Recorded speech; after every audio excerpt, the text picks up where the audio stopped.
श्री शिवाय नमस्तुभ्यं भक्तजनों। इस वीडियो में हम सुनेंगे श्रावण मास महात्म कथा का 13वां अध्याय। 13वां अध्याय में दुर्वा गणपति व्रत का विधान है।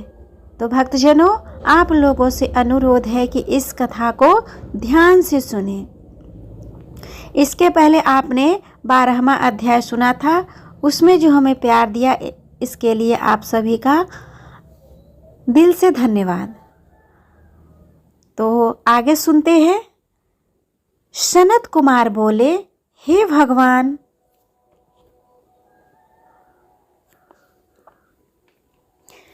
किस व्रत के द्वारा अतुलनीय सौभाग्य प्राप्त होता है और मनुष्य पुत्र पौत्र धन ऐश्वर्य तथा सुख प्राप्त करता है। हे महादेव, व्रतों में उत्तम उस व्रत को आप मुझे बताइए। ईश्वर बोले, हे सनत कुमार, तीनों लोकों में विख्यात दुर्वा गणपति व्रत है। सर्वप्रथम भगवती पार्वती ने श्रद्धा के साथ इस व्रत को किया था। हे मुनि सत्तम, इसी प्रकार पूर्व में सरस्वती, महेंद्र, विष्णु, कुबेर, अन्य देवता, मुनिजन, गंधर्व, किन्नर, इन सभी ने भी इस व्रत को किया था। श्रावण मास की शुक्ल पक्ष की शुद्धि व महापुण्यदायिनी चतुर्थी तिथि को इस व्रत को करना चाहिए, क्योंकि उसी दिन सभी पाप समूह का नाश हो जाएगा। चतुर्थी के दिन स्वर्ग पीठासीन स्थित एक दंत गजानन विघ्नेश की स्वर्गमयी प्रतिमा बनाकर उसके आधार पर स्वर्णमय दुर्वा को व्यवस्थित करने के पश्चात विघ्नेश्वर को रक्त वस्त्र में वेष्टित ताम्रमय पात्र के ऊपर रखकर सर्वतो भद्र मंडल में रक्त पुष्पों से अपामार्ग शमी, दुर्वा, तुलसी, बिल्वपत्र, इन 5 पत्रों से अन्य उपलब्ध सुगंधित पुष्पों से, सुगंधित द्रव्यों से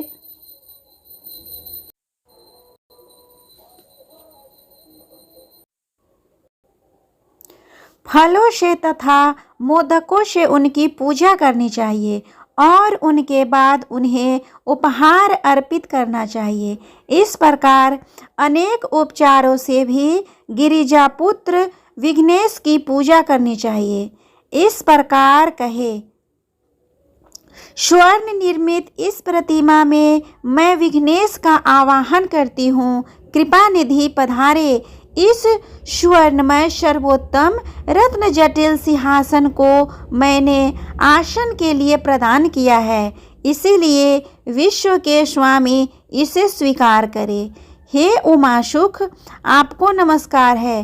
हे विश्व व्यापिन, हे सनातन, मेरे समस्त कष्टों को आप नष्ट कर दे। मैं आपको पाद्य समर्पित करती हूँ। गणेश्वर, देव, उमापुत्र तथा मंगल का विधान करने वाले को यह अर्घ प्रदान करता हूँ। हे भगवान, आप मेरे इस अर्घ को स्वीकार करें। विनायक, शूर तथा वर प्रदान करने वाले को नमस्कार है, नमस्कार है। मैं आपको यह अर्घ समर्पित करता हूँ, इसे ग्रहण करें। मैंने गंगा आदि सभी तीर्थों से प्रार्थना पूर्वक यह जल प्राप्त किया है। हे सूर पुंग, आपके स्नान के लिए मेरे द्वारा प्रदत्त इस जल को स्वीकार कीजिए। सिंदूर से चित्रित तथा कुमकुम से रंगा हुआ यह वस्त्र युग्म आपको दिया गया है, आप इसे ग्रहण करें। लंबोदर तथा सभी विघ्नों का नाश करने वाले देवता को नमस्कार है। उमा के शरीर के मल से आविर्भूत हे गणेश जी, आप इस चंदन को स्वीकार करें। हे सूर्यश्रेष्ठ, मैंने भक्ति के साथ आपको रक्त चंदन से मिश्रित अक्षत अर्पण किया है। हे सूर्य सत्तम, आप इसे स्वीकार करें। मैं चंपा के पुष्पों, केतकी के पत्रों तथा जपा कुसुम के पुष्पों से गौरी पुत्र की पूजा करता हूँ। आप मेरे ऊपर प्रसन्न हो। सभी लोगों पर अनुग्रह करने तथा दानवों का वध करने के लिए स्कंद गुरु के रूप में अवतार ग्रहण करने वाले आप प्रसन्नता पूर्वक यह धूप लीजिए। परम ज्योति प्रकाशित करने वाले तथा सभी सिद्धियों को देने वाले आप महादेव पुत्र को मैं दीप अर्पण करता हूँ। आपको नमस्कार है। इसके बाद गणानाम तत्वा, इस मंत्र से मोदक, 4 प्रकार के अन्य पायस तथा लड्डू आदि का नैवेद्य अर्पण करें। मैं आपकी मुख शुद्धि के लिए आदर पूर्वक कपूर, इलायची तथा नागवल्ली के दल से युक्त तांबूल आपको प्रदान करता हूँ। हिरण्यगर्भ के गर्भ में स्थित अग्नि के स्वर्ण बीज को मैं दक्षिणा रूप में आपको प्रदान करता हूँ। अतः आप मुझे शांति प्रदान कीजिए। हे गणेश्वर, हे गणाध्यक्ष, हे गौरीपुत्र, हे गजानन, हे इवानन, आपकी कृपा से मेरा व्रत पूर्ण हो। इस प्रकार अपने सामर्थ्य के अनुसार विघ्नेश का विधि पूर्वक पूजन करके उस पर निवेदित सामग्री सहित गणाध्यक्ष को आचार्य के लिए अर्पण कर देना चाहिए। उनसे प्रार्थना करें, हे भगवान, हे ब्राह्मण, दक्षिणा सहित गणराज की मूर्ति को आप ग्रहण कीजिए। आपके वचन से मेरा यह व्रत आज पूर्णता को प्राप्त हो। जो मनुष्य 5 वर्ष तक इस प्रकार व्रत करके उद्यापन करता है, वह वांछित मनोरथ को प्राप्त करता है और देहांत के बाद शिवलोक को प्राप्त होता है। अथवा 3 वर्ष तक जो इस व्रत को करता है वह सभी सिद्धियां प्राप्त करता है। जो व्यक्ति उद्यापन के बिना ही इस उत्तम व्रत को करता है, विधि के अनुसार भी उसका जो न कुछ किया हुआ होता है वह सब निष्फल हो जाता है। अब उद्यापन विधि बताई जाती है। उद्यापन के दिन प्रातःकाल तिलों से स्नान करे। उसके बाद व्यक्ति एक फल पर या आधा फल या उसके भी आधे फल की स्वर्ण की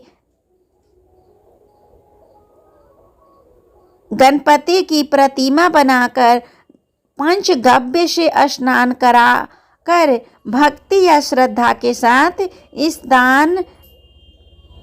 इन 10 नाम मंत्रों से दुर्वा दलों से सम्यक पूजन करे।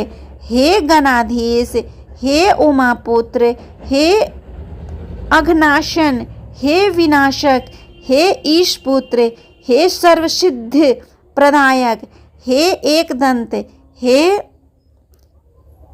इववत्र, हे मूषवाहन, आपको नमस्कार है।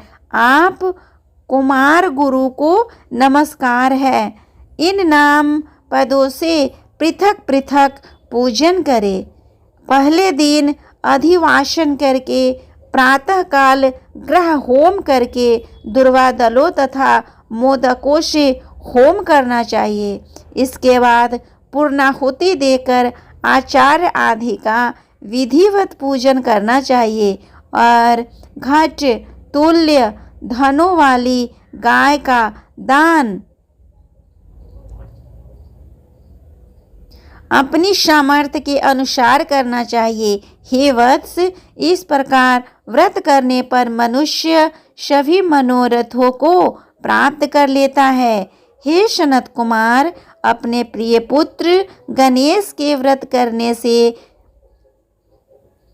संतुष्ट होकर मैं उस मनुष्य को पृथ्वी पर सभी सुख प्रदान करके अंत में उसे सद्गति देता हूँ। जैसे दुर्वा अपनी शाखा प्रशाखाओं के द्वारा वृद्धि को प्राप्त होती है, उसी प्रकार उस मनुष्य की पुत्र पौत्र आदि संतति निरंतर रहती है।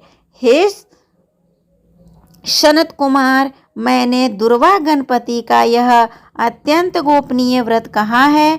सुख चाहने वालों को इस सर्वोत्कृष्ट व्रत को अवश्य करना चाहिए। इस तरह स्कंद पुराण के अंतर्गत ईश्वर सनत कुमार संवाद में श्रावण महात्म्य के दुर्वा गणपति व्रत कथन का 13वां अध्याय पूर्ण हुआ। उम्मीद करती हूँ आप लोगों को ये व्रत कथा पसंद आया होगा। अगर अच्छा लगे तो प्लीज़ मेरे वीडियो को लाइक और शेयर करें, साथ में मेरे चैनल को भी सब्सक्राइब कर ले, ताकि जब भी इसका अगला भाग मैं अपलोड करूँ इसका नोटिफिकेशन सबसे पहले आपको मिले। भक्तजनों, इसके साथ ही मैं सावन महीने के इस विशेष शुभ अवसर पर शिव महापुराण का कथा का भी मेरे चैनल पर सुनाया जाता है, जिसका हर रोज़ एक वीडियो अपलोडेड होता है। यदि आप चाहें तो उसको भी सुन सकते हैं, तथा सावन मास में किए जाने वाले विभिन्न व्रतों, त्योहारों और उपायों को भी मेरे चैनल पर बताया जाता है। आप उसका भी पूरा लाभ उठा सकते हैं। तब तक के लिए भगवान शिव आप सभी पे अपनी कृपा बनाए रखे। श्री शिवाय नमस्तुभ्यं भक्तजनों।